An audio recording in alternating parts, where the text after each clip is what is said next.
There are sounds you never forget on a farm. The crack of a dry stalk in a good harvest wind, the low growl of a diesel engine finding its rhythm before dawn, the soft hiss of grain sliding into a full wagon. Those are good sounds. Sounds that mean something is working, something is right. And then there's the other sound, the one that makes your stomach drop straight through the floor of your boots. The sound of a machine that costs more than most people's houses, going silent when it should be screaming. Not shutting down, not idling, just stopping. Like it decided the job was too hard and quit on its own.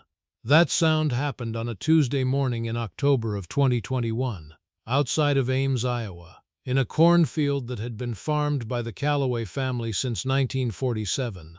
The machine that made that sound, or rather stopped making sound, was a brand new combine, a Case IH Axial Flow 9250. $2,040,000 of the most advanced harvesting technology on the planet, GPS-guided header, 36-foot cutting width, automatic yield mapping, a grain tank that held 350 bushels, a cab that looked like the cockpit of a commercial airliner, climate-controlled, leather-seated, with a touch-screen console that monitored 47 different system parameters at once.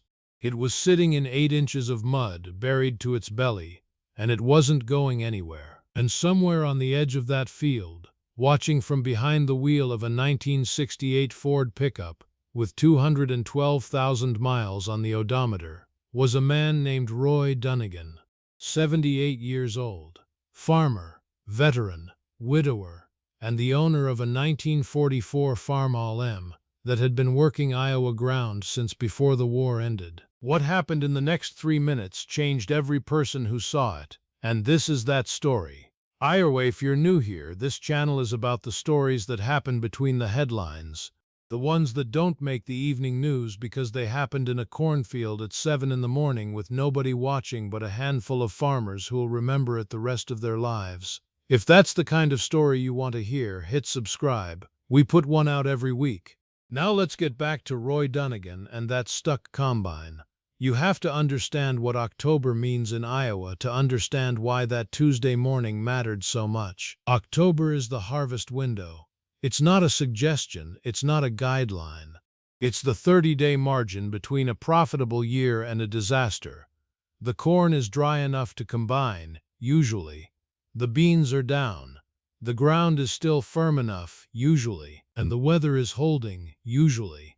But October in Iowa is also when the rains come back, when a low-pressure system can roll in from the northwest and turn 48 hours into a season-ending event, when every farmer in the county is watching the same forecast and running the same math.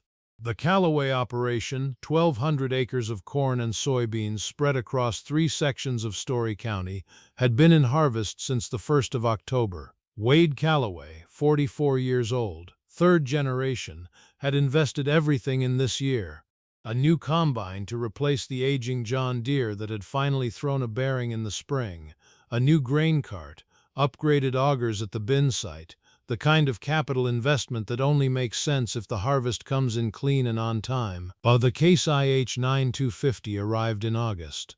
Wade had gone to 3 different demos, sat in 4 dealer cabs, run the numbers 17 different ways. He knew what $2 million meant on paper. He knew what it meant on the line of credit his banker had agreed to extend. And he knew that machine had to earn its keep starting October 1st. The first 10 days had been everything the salesman promised. 40-acre-an-hour cutting rates. Grain loss under 0.5%. The automatic header height adjustment finding the perfect cut every pass. Wade's son Tyler, 21 years old and just back from his first year at Iowa State, rode the grain cart and never had to wait.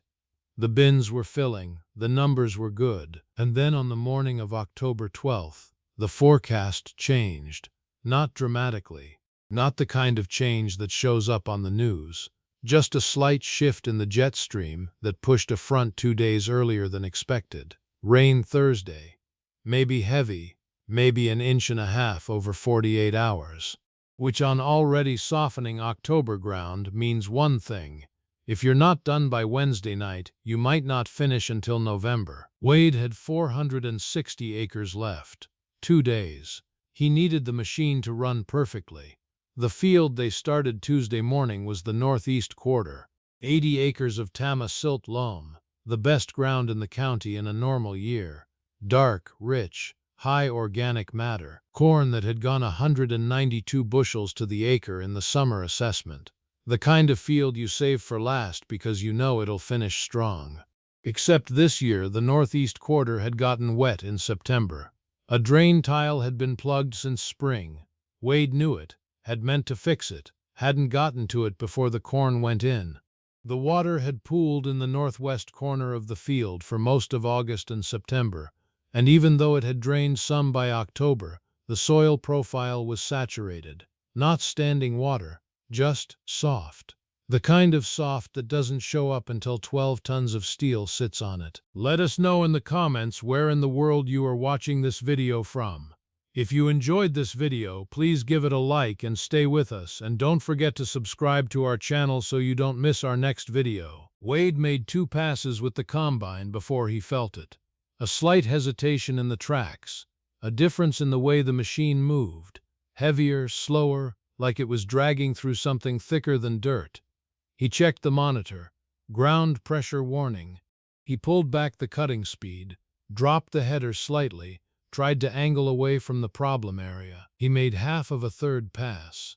The northwest corner of that northeast quarter field is a place Wade Calloway will never forget, because that's where the ground just let go. 1 second the combine was moving, slow but moving. The next second, the tracks were sinking. Not fast, not dramatically, just sinking. An inch, 6 inches, a foot. The onboard system detected the loss of traction and automatically reduced power to prevent drivetrain damage. It was a safety feature, a designed response to an unexpected condition. The computer was protecting the machine. The machine was in 8 inches of mud and going nowhere. Wade sat in that climate-controlled cab, in the leather seat, with the touchscreen showing him 47 system parameters, none of which included a solution for this. He picked up his phone and called his father. "Dad, the 9250's stuck." A pause on the other end. Then, "How bad?" "Bad enough. Northwest corner of the northeast quarter, that plugged tile." Another pause. Then, "I'll make some calls." What happened next is the part of the story that nobody in Story County had trouble believing, because it's the same story that plays out somewhere in the Midwest every harvest season, in some field, with some expensive machine and some crew of very capable people who discover that capability and the right tool for the job are not always the same thing. The first call Wade's father Jim made was to his neighbor Dale Perkins. Dale ran a custom harvesting operation, had been doing it for 22 years, and owned a John Deere 9R410, a 410 horsepower four-wheel drive tractor that was the biggest pulling machine in the county. If anything could yank that combine out, it was Dale's Big Green. Dale arrived at 9:15 with 1,200 feet of 2-inch nylon pulling strap and a confidence that came from having done this before. He backed the 9R up to the combine, hooked his strap to the rear drawbar, and gave it a pull. 410 horsepower broke that strap like a piece of kite string. Not because the strap was weak, it was rated for 200,000 pounds, but because the mud had a grip on that combine that wasn't about force, it was about suction. The saturated silt loam had wrapped itself around the tracks and the belly pan of that machine like a cold hand. And when Dale hit the throttle and applied peak force in a single hard pull, he didn't break the suction, he just snapped the strap. They tried a second strap, heavier this time. 3-inch, rated for 300,000 pounds. Dale took up the slack slowly, let the tension build, gave it a steady pull instead of a jerk. The combine moved about 3 inches. Then the tractor's rear tires broke loose and started spinning. 410 horsepower, and the ground just didn't care. Jim called the dealer. The Case IH rep in Ames was sympathetic, professional, and not immediately helpful. They could send a service technician, but a technician couldn't pull the machine out of the mud. That was a recovery operation. They could recommend a heavy equipment company out of Des Moines that specialized in machinery recovery. 4-hour minimum response time. Quote on arrival. Jim called the heavy equipment company. The dispatcher was polite. Yes, they had experience with this. Yes, they could send a crew. The earliest they could be on site was Thursday morning. Thursday morning. The rain was coming Thursday. Jim called his cousin in Boone County, who had a 300-ton hydraulic winch setup he'd used for bridge construction. The cousin was willing. He was also 5 hours away with a full crew working. By 11 o'clock Tuesday morning, the combine had been stuck for 3 hours. 410 horsepower hadn't moved it. The dealer was on the phone. The recovery company was 2 days out, and the rain was 46 hours away. Wade was standing at the edge of the field, boots already deep in the muck, looking at $2 million of idle investment, when he heard a truck slow down on the county road. A 1968 Ford F-100, faded red. The kind of truck that's been through enough Iowa winters that the rust has its own character. It pulled onto the field road, came to a stop, and a man got out. Tall, thin, white hair under a green cap that had the Pioneer Seed logo on it, worn almost colorless. Work boots so old the leather had conformed to the exact shape of his feet over decades. He walked to the edge of the field, looked at the stuck combine, looked at the churned-up mud around it, looked at the broken strap still lying in the dirt. Roy Dunnigan. Roy had farmed the quarter section directly south of the Calloway ground since 1968. He was 78 years old. He'd retired from full-time farming in 2015, when his knees finally convinced him that he wasn't going to win that particular argument. But he still kept the farm, rented the cropland to Wade's father, and he still kept the equipment that he'd collected over 53 years of farming this particular piece of Iowa ground, including a 1944 Farmall M that had never, not once, in 77 years failed to start on the first try. Roy stood at the edge of the field for a long time without saying anything. Then he looked at Wade. "What have you tried?" Wade told him. Dale's tractor, the straps, the dealer, the recovery company. Roy nodded like a man confirming something he already suspected. "When's the rain coming?" "Thursday morning." Roy looked at the combine, looked at the mud, looked at the sky, which was still blue and cooperative and completely indifferent to anyone's timeline. "I've got the M," he said. "Let me go get her." Wade looked at the old man. He was polite about it. He was respectful. But he said what he had to say. "Roy, we just tried 410 horsepower. That M makes what, 38? 45 at the drawbar," Roy said.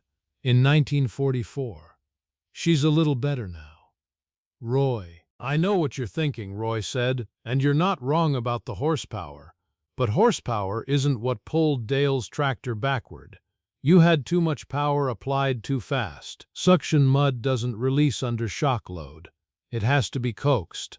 Long, steady pull, inch by inch. Give the air time to get in under the machine. You need a tractor that won't give up when nothing moves, not a tractor that can move anything in a hurry." He looked at the big green 9R still sitting at the edge of the field. "That's a fast machine. I've got a patient one." Wade didn't have a better option. "Go get the M," he said. "Now let me tell you about the 1944 Farmall M. Because you need to understand what Roy Dunnigan drove onto that field if you want to understand what happened next." The Farmall M was introduced by International Harvester in 1939 and produced through 1952. During that run, they built over 260,000 of them, which made it one of the most successful farm tractors in American history. It was designed to replace horse teams on mid-sized farms, to do everything a working farm needed done, from plowing to cultivating to belt work, on a single machine that a single farmer could operate and maintain. Roy's M had been built in 1944, the same year the Allied forces landed at Normandy. It had come to Iowa from the factory in Rock Island, Illinois, originally purchased by a man named Elmer Stauffer, who'd farmed 160 acres on the east side of Story County until he died in 1971. Roy had bought it from Elmer's widow for $800, cleaned out the fuel system, replaced the spark plugs, changed the oil, and started farming with it that same fall. That was 53 years before the day he drove it toward Wade Calloway's stuck combine. In those 53 years, Roy had never rebuilt the engine, never replaced the magneto, never touched the original crankshaft or the original connecting rods. The C264 inline four-cylinder engine, 264 cubic inches of cast iron, was original equipment, still running on the same block that had been cast and bored and fitted at the Rock Island plant in the spring of 1944. He had replaced the front tires twice, the rear tires 4 times. He'd replaced the carburetor once in 1989 when the original float finally gave up. He'd replaced the water pump in 2003. He rebuilt the clutch in 2011. Those were the major repairs in 53 years of use. Every other part of that tractor, every gasket, every bearing, every gear in the transmission was original. Not because Roy was sentimental, because he maintained it. Oil every 50 hours, which he measured on the hour meter he'd mounted to the dash in 1974.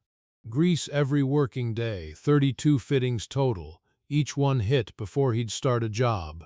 Coolant checked weekly, air filter cleaned monthly, valve clearance checked and adjusted every spring. The machine was 77 years old. It ran like it was 2. Roy drove it to the Calloway field on the county road. The M could make the trip at 18 miles per hour, which was adequate.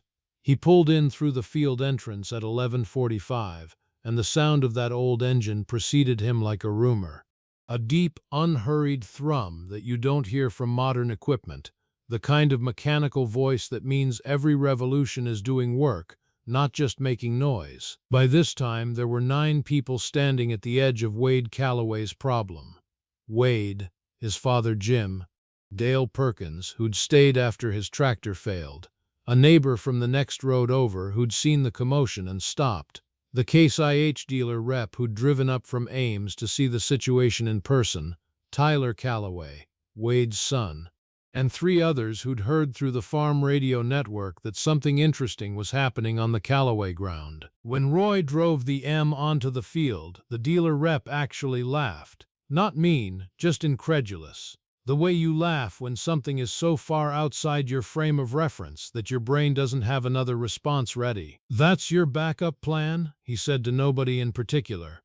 Roy drove past him without comment.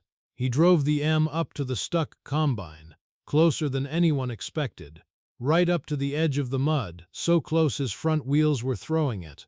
He got down from the tractor, walked around the combine, studied the angle of the machine, studied the ground, kicked at the mud in 2 or 3 places like he was reading something written in it. Then he went back to the M and started uncoiling a chain from the toolbox.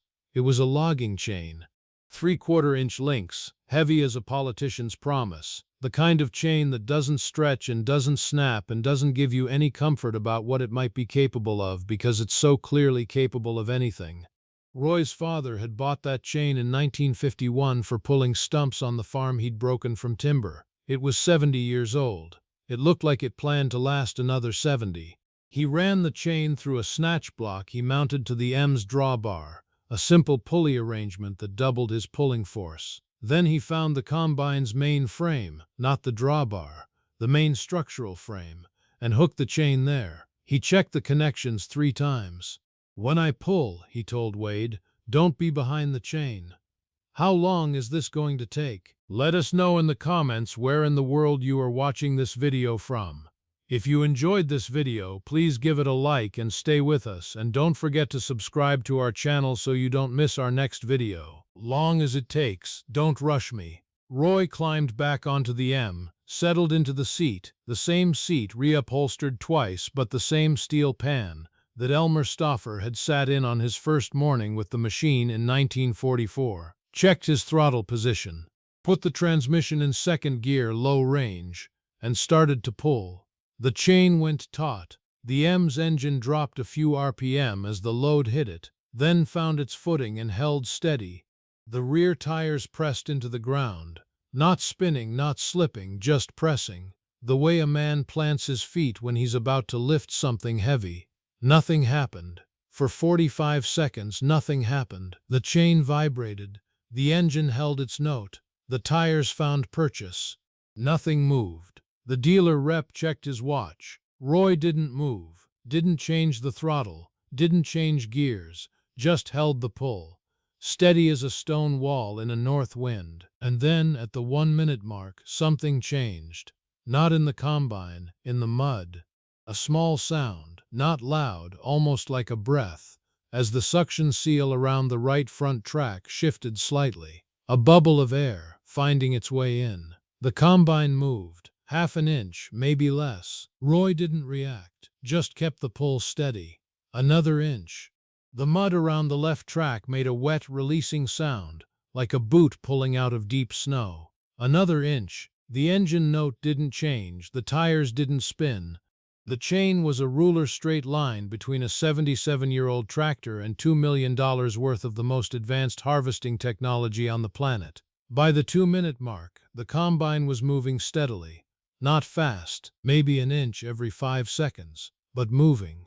By the 3-minute mark, the front tracks had broken free. The mud released them with a sound that everyone standing at the edge of that field would describe differently later. Some said it was like a cork coming out of a bottle. Some said it was like something exhaling. Some said it just sounded like victory, and the combine lurched forward onto firmer ground. Roy shut down the pull, got off the tractor, walked over and inspected the chain connection, unhooked it, walked around the combine once, checking for damage. He walked back to the M.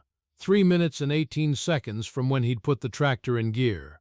Wade Calloway was standing 10 feet away, not quite sure what had just happened. The dealer rep had stopped checking his watch. How? Wade started, then stopped. Started again. Roy, how did you know that would work? Roy was coiling his chain back into the toolbox. He didn't look up right away. When he did, his expression was the expression of a man who has spent 50 years learning things by doing them until he understood them, and who knows that the understanding can't be transferred in a conversation at the edge of a muddy cornfield. "I've pulled things out of holes since before you were born," he said. "Suction mud needs patience, not power. You've got to give it time to decide to let go. Can't force it, can't hurry it. Just have to hold steady until it's ready." And the M is patient, Roy said. That's what she is. She doesn't know how to give up because she wasn't built with a computer to tell her when a load is too hard. She just pulls until something moves or something breaks, and in 77 years nothing's ever broken. He climbed back onto the tractor, checked the time. "You've got daylight. Get your harvest in before that rain." Before we get to what happened after, and there is a lot that happened after, I want to ask you something. Have you ever been the person with the old method, the old tool, the old way of doing things, in a room full of people who were sure the new way was better? Did they listen, or did they wait until the new way failed? Because Roy Dunnigan didn't argue. He didn't explain himself to the dealer rep. He just showed up with what he had and did the work. If you've ever been that person, or known someone like that, I think you'll recognize something in this next part of the story. And if you're watching on YouTube right now, consider sharing this with someone who needs to hear it. Wade got the combine back to firm ground, ran a quick systems check, found no damage, and was cutting corn again by 12:30. He finished the northwest corner of that northeast quarter with a different approach, kept the speed down, watched the ground pressure monitor, respected what the field was telling him. He finished the field by Thursday noon, 4 hours before the first drops of rain hit the county. He didn't lose a bushel, but the story of what happened that Tuesday morning in October spread through Story County the way all true farm stories spread. At grain elevators and implement dealers and coffee shops and kitchen tables, passed from person to person with the particular reverence that farming communities reserve for events that confirm what they already secretly believed. Those old ways have value. That patience is a tool as real as any machine. That wisdom isn't the same thing as horsepower, and that the two are not interchangeable. The Case IH dealer rep, a young man named Andrew Berger, 29 years old, 3 years out of the dealer training program, genuinely good at his job, sat in his truck on the county road for 20 minutes after Roy drove away. He'd been in the equipment business long enough to understand what had just happened mechanically. He understood the suction mud principle. He understood why sustained low torque had succeeded where peak horsepower had failed. What he was still working through was the other thing, the thing that was harder to put into a sales presentation or a service manual. The fact that a 77-year-old tractor, operated by a 78-year-old man, had done in 3 minutes what 410 horsepower couldn't do in an hour. He drove back to the dealership and wrote a 4-page memo to his regional manager about recovery protocols for equipment stuck in saturated ground. In the memo, he noted that the recovery had been accomplished by a vintage tractor with less than 50 horsepower, using sustained low-torque pulling rather than high-power shock loads. He recommended that the dealership develop customer guidance materials on the subject. The regional manager thanked him for the memo and filed it. Roy Dunnigan drove his M back down the county road, put it in the shed, and went in for lunch. His daughter, who'd heard about the rescue on the farm radio, called him at 2 o'clock. "Dad, everyone's talking about what you did over at the Calloway place." "I didn't do much. You pulled a $2 million combine out of the mud with a tractor from World War II. The M did the pulling. I just didn't get in her way." Now I want to take a minute here to talk about what that means, because it's easy to hear this story and think it's about old versus new, about how modern technology fails and old technology succeeds. But that's not actually the lesson Roy was teaching, even if he wasn't trying to teach anything. The Case IH 9250 is a remarkable machine. It can harvest corn at a rate that would have seemed like science fiction to the farmers who broke this Iowa ground in the 1940s. The GPS yield mapping, the automatic header adjustment, the 350-bushel grain tank, these are real capabilities that produce real results. Wade Calloway's harvest numbers prove it. The combine didn't fail because it was bad. It failed because it was in a situation it wasn't designed for. The mud was deeper than the machine's operating parameters. The automatic power reduction that protected the drivetrain was working exactly as intended. The computer wasn't wrong. It was just working from a different set of priorities than the harvest window demanded. The Farmall M succeeded not because it was smarter or stronger or better. It succeeded because of one thing: it couldn't decide not to try. There was no computer on that tractor telling it the load was too heavy, no sensor measuring ground pressure and recommending a power reduction, no system parameter warning that the drivetrain was under stress. There was an engine, and gears, and a chain, and a man who knew how to use all three. When the load hit, the engine held. When the tires threatened to spin, Roy feathered the throttle by ear, something he'd been doing for 53 years, and kept the traction. When nothing moved for 45 seconds, he didn't back off. He just held. That patience, that refusal to interpret no motion as no progress, is what the suction mud required. And it's something that doesn't come installed. It comes from knowing your machine so well that you trust it when it asks you to wait. Roy Dunnigan had been trusting that M for 53 years. He knew what it sounded like when it was at the edge of its capacity. He knew the difference between the engine laboring and the engine straining. He knew when to back off and when to hold. That knowledge doesn't exist in a manual or a dealer training program. It accumulates hour by hour, season by season, in the seat of the same machine, on the same ground, over a working lifetime. You can buy a $2 million combine. You cannot buy 53 years of knowing a machine. Tyler Calloway, Wade's son, 21 years old, had watched the whole thing from 20 feet away. He'd watched the 410 horsepower tractor fail. He'd watched Roy back the M up to the combine. He'd watch the chain go taut and stay taut for 45 seconds while nothing moved. And he'd watch the combine come free. That evening, after the harvest was back on track and the day's adrenaline had faded into the comfortable exhaustion of a full corn cart, Tyler drove over to Roy's place. He found Roy in the machine shed, doing what Roy always did after a day's work, the maintenance that made the next day possible, greasing fittings, checking the oil, wiping down the M with a rag in the way that some men have of treating their equipment like it's worth something. "Mr. Dunnigan," Roy looked up. "Tyler, I wanted to say thank you, and also—" Tyler paused. He was 21 years old, a year of agricultural engineering behind him, the whole world of modern precision farming ahead of him. "I wanted to ask, how did you know it would work, when everyone else had given up?" Roy set down his rag, looked at the M for a moment, at the worn red paint and the oil-stained block and the chain still coiled in the toolbox where he'd put it back that afternoon. "I didn't know it would work," he said. "I knew it was worth trying. That's different." "What's the difference?" "Knowing is what you have when you've run all the numbers. Worth trying is what you have when you've run out of numbers and you still think there's something left to try." He looked at Tyler. "Your combine stopped because its computer told it to." "That's not a criticism. That computer was protecting the machine, but protection and progress aren't always the same direction. Sometimes you need a machine that doesn't know what protection means.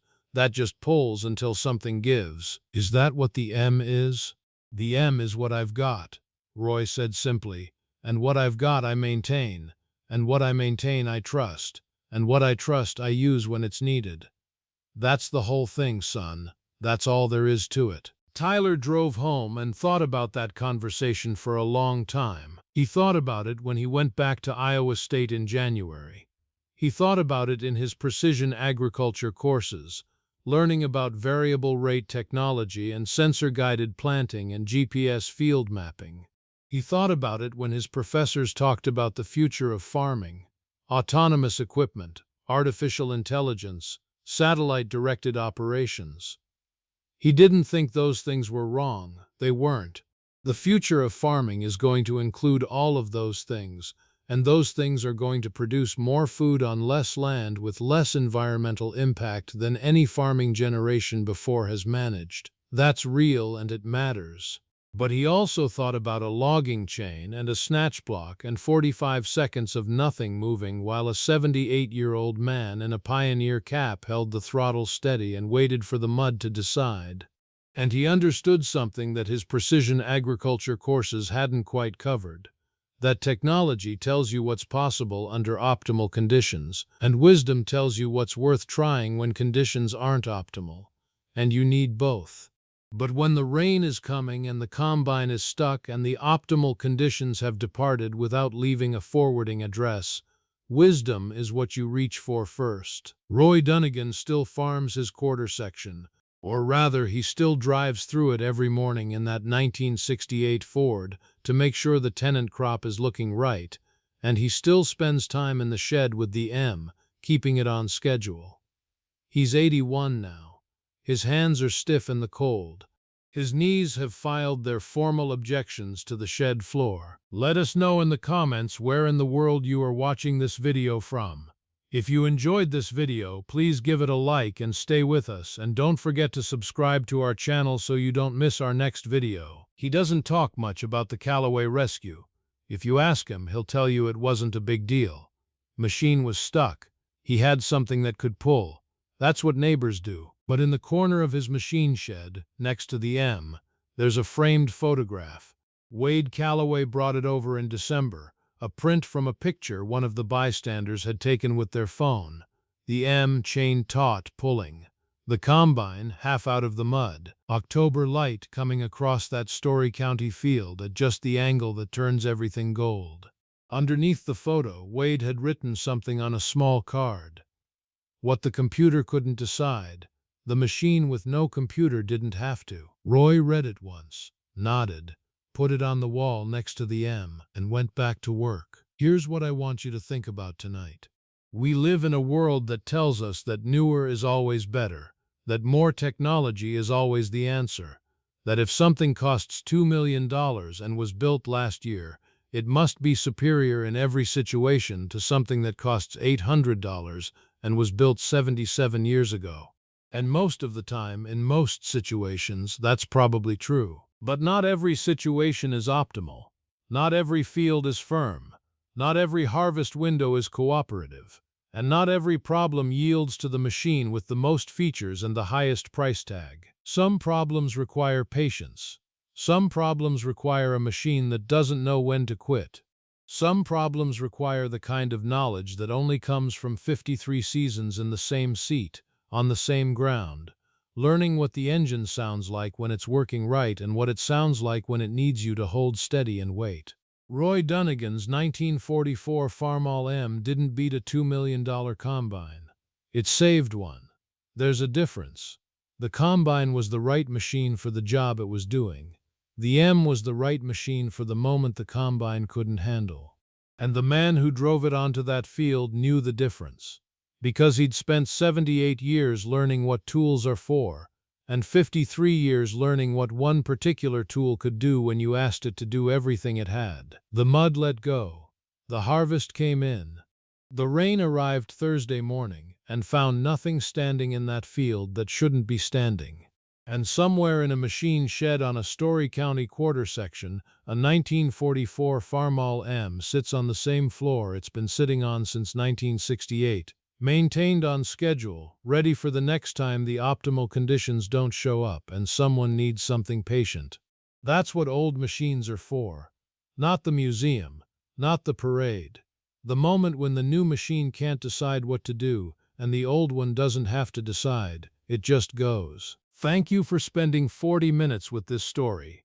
If it meant something to you, share it with someone it might mean something to. Subscribe if you want more like it, and we'll see you in the next one. Oh, if this story stayed with you, there are 2 more waiting for you right now. One is about a farmer who kept a tractor his whole county laughed at, and the day it proved every one of them wrong. The other is about a woman who ran 400 acres alone with equipment nobody believed could do the job. Both of them are linked in the description. I'll see you there.